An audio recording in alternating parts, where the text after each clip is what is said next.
3 seconds. That's how long it took the researchers to realize something was wrong with their data. The participants with the highest intelligence scores were rating their own work as the worst in the room, while the lowest scorers were convinced they were geniuses. They ran the numbers twice. The pattern held, and in that quiet laboratory moment, something profound was confirmed about how extraordinary minds actually operate.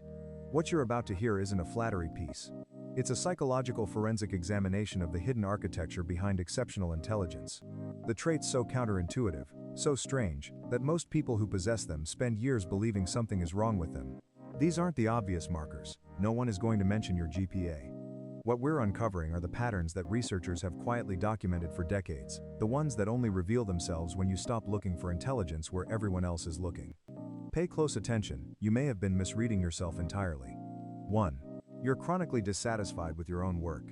There's a particular kind of torment that highly intelligent people endure, and it has nothing to do with external criticism. It's the relentless, nagging dissatisfaction with their own output. You finish a project, and instead of feeling accomplished, you immediately see the 17 ways it could have been better. This isn't imposter syndrome, it's something far more precise, the acute awareness of the gap between your current abilities and your actual potential. A 2018 study from Cornell University found that individuals with higher fluid intelligence scores consistently rated their own performance lower than external evaluators did. On average, they underestimated their competence by 23%. This is the Dunning-Kruger effect running in reverse. But here's what most people miss. This chronic dissatisfaction is a competitive advantage, if you learn to channel it.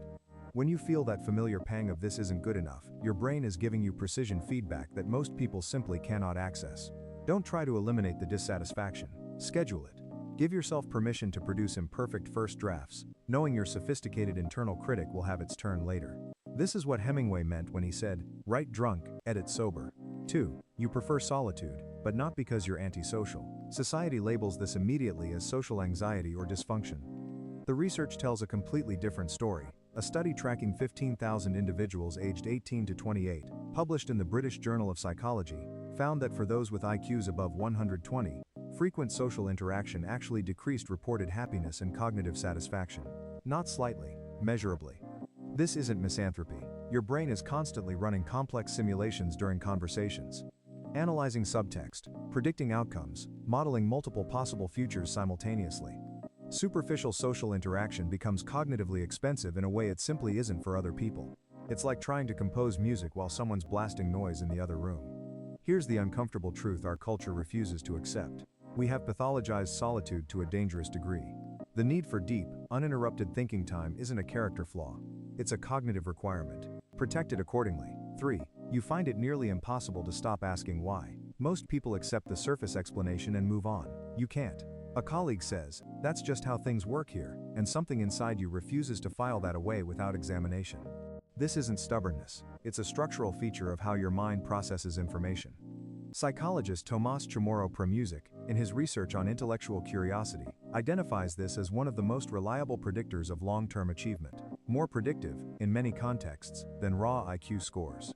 He calls it epistemic curiosity, the drive to resolve informational gaps, even when resolution serves no immediate practical purpose. The practical edge here is significant. While others accept inherited systems and conventional wisdom, you're constantly running diagnostics. Most inefficiencies in the world exist because someone, at some point, stopped asking why. You don't stop. That makes you structurally incapable of accepting broken systems as permanent, which is exactly the disposition that precedes every meaningful innovation. 4. You have an unusually high tolerance for ambiguity. Here's something most people find deeply uncomfortable, not knowing. The human brain has a powerful drive toward cognitive closure. It wants answers, categories, conclusions. The discomfort of uncertainty feels neurologically similar to mild physical pain for most people. But research from the University of Toronto found that individuals with higher cognitive ability demo without needing to collapse them into a premature conclusion. Psychologists call this integrative complexity, the capacity to acknowledge tension without forcing resolution. This is why exceptional thinkers often strait significantly greater comfort with unresolved questions. They can hold two contradictory ideas simultaneously appear to others as indecisive or non-committal. They're not. They're waiting for the complete picture before drawing conclusions that lesser thinkers drew in the first 30 seconds. In a world that rewards the fastest answer, the person willing to sit with the question longest often ends up with the most accurate one. 5. You get deeply absorbed and lose track of time completely. You look up and 3 hours have disappeared.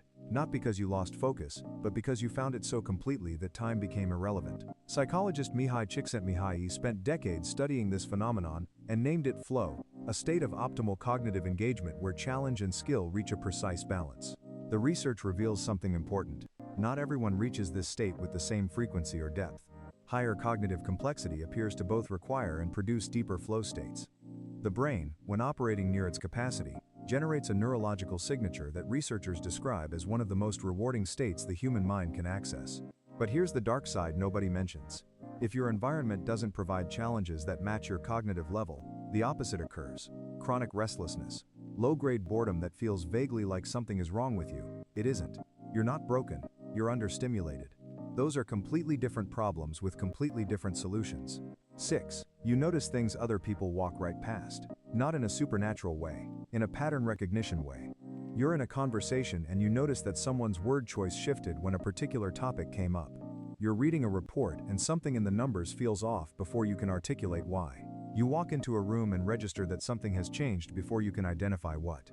Neuroscientist Stanislas Dehaene's research on unconscious processing demonstrates that highly intelligent brains process significantly more environmental data below the threshold of conscious awareness. The patterns reach conscious thought only after the subconscious has already flagged them as significant.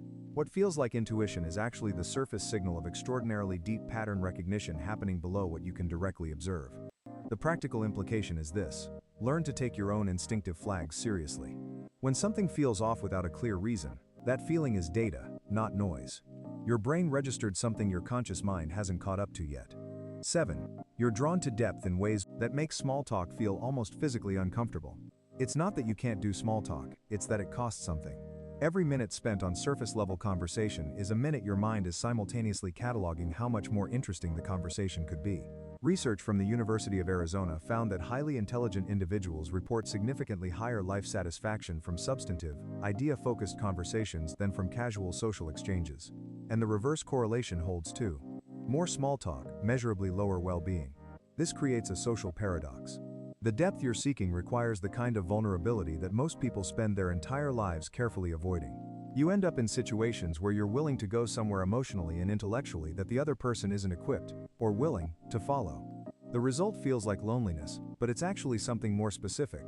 It's the experience of being capable of a conversation that isn't currently available to you. Find the people willing to go deep. They exist. The search is worth it. 8. You're hardest on yourself when no one else would think to be. The external world looks at what you've produced and sees success. You look at the same thing and see the distance between what it is and what it could have been. Not because you're self-destructive, because your internal calibration is more precise than the external feedback you're receiving. Psychologist Carol Dweck's research on growth mindset reveals something nuanced that often gets lost in the popular version of her work. Truly exceptional performers don't just believe they can improve, they feel the pull of improvement as an almost constant gravitational force. The work is never finished. The thinking is never complete. Every conclusion contains the seed of a better question. Here's the reframe that matters. This isn't a burden you need to escape. It's a signal you need to interpret correctly. The dissatisfaction you feel isn't evidence of failure. It's evidence of range, of a mind that can perceive possibilities beyond its current output. That gap, between where you are and where you can see you could be, is the exact space where genuine growth lives. Most people never feel that gap. They stop before they can see it. You can see it, and that changes everything. The traits that make exceptional minds exceptional are rarely comfortable. They're the source of the deepest frustration and the deepest satisfaction, sometimes within the same hour. If several of these resonated with you in a way that felt uncomfortably specific, that's not coincidence. That's recognition. The psychology doesn't lie.